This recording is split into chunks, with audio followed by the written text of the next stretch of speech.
ಎಷ್ಟು ಹುಷಾರಿದ್ದಾರೆ ಮನುಷ್ಯ ಅಂತ ಹೇಳಿದ್ರೆ ನೋಡಿ, ಇದರಲ್ಲಿ ನಿಮ್ಗೇನು ಅಂತ ಟ್ಯಾಕ್ಸ್ಗಳನ್ನ ತೋರಿಸಲ್ಲ, ಇದರಲ್ಲಿ ಏನು ಟ್ಯಾಕ್ಸ್ಗಳು ತೋರಿಸಲ್ಲ. ಹೋದ್ ಸರಿ ಬಡ್ಜೆಟ್ ಅಲ್ಲೂ ಏನು ಟ್ಯಾಕ್ಸ್ಗಳನ್ನ ಅಷ್ಟು ತೋರಿಸಿಲ್ಲ.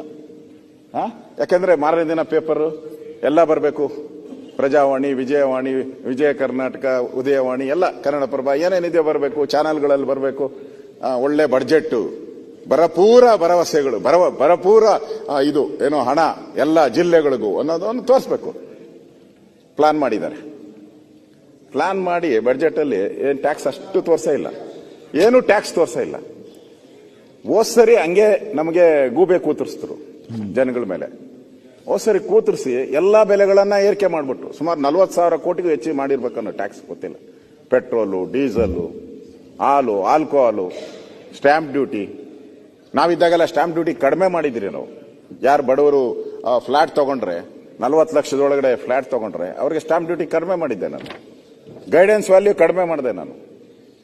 ಎಲ್ಲ ಜಿಪಿಎಗಳು ಮಾಡ್ತಾ ಇದ್ರು, ಅಗ್ರಿಮೆಂಟ್ಗಳು ಮಾಡ್ತಾ ಇದ್ರು ಎಲ್ಲರೂ ಕೂಡ. ಈ ಅಗ್ರಿಮೆಂಟ್ ಜಿಪಿಎ ಹೋಗಬೇಕು, ಸರ್ಕಾರಕ್ಕೆ ಆದಾಯ ಬರಬೇಕು ಅಂತ ಹೇಳಿ ನಾನು ಮಾಡಿದ್ಕೆ 1,500 ಕೋಟಿ ಎಕ್ಸ್ಟ್ರಾ ಬಂತು. 1,500 ಕೋಟಿ ಬಡ್ಜೆಟ್ ಅಲ್ಲಿ ಎಕ್ಸ್ಟ್ರಾ ಬಂತು. ಈಗ ಸಿದ್ದರಾಮಯ್ಯನವರು ಇದೇ ಸೇಮ್ ಕೊಟ್ಟಿದ್ದಾರೆ.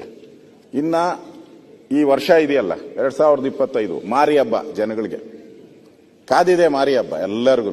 ತೆರಿಗೆಗಳು ನೋಡಿ, ಅವಾಗೆ ಹಾಲಂದಕ್ಕೆ ಹಾಗೆ ಪ್ಲಾನ್ ಹಾಕೊಂಡವ್ರೆ. ಹಾಲಂದು ರೈಸ್ ಮಾಡ್ತಾರೆ, ಆಲ್ಕೋಹಾಲ್, ಬಿಯರ್ಗೆ ಫಸ್ಟ್ ಮಾಡ್ತಾರೋ ಗೊತ್ತಿಲ್ಲ, ಸ್ವಲ್ಪ ಕಿಕ್ ಕಡಿಮೆ ಇರೋ ಡ್ರಿಂಕ್ ಇರ್ಬೇಕದು. 4% 5% ಆಲ್ಕೋಹಾಲ್ ಇರಬೇಕು. ಫಸ್ಟ್ ಅಲ್ಲಿಂದ ಶುರು ಮಾಡಿ ಆಮೇಲೆ 40% ಆಲ್ಕೋಹಾಲ್ಗೂ ಹೋಗ್ತಾರೆ. ಅಂದ್ರೆ ತೆರಿಗೆಗಳು ಇನ್ಮೇಲೆ ಇಂಡೈರೆಕ್ಟ್ ಆಗಿ ಇನ್ನು ವರ್ಷ ಪೂರ್ತಿ ತೆರಿಗೆಗಳು, ಪ್ರತಿ ತಿಂಗಳು ತೆರಿಗೆಗಳಿಗೆ ನಾವು ಹೋಗ್ಬೇಕಾಗ್ತದೆ. ಆ ಪರಿಸ್ಥಿತಿಗೆ ಇವತ್ತು ನಮ್ಗೆ ತಂದಿದ್ದಾರೆ.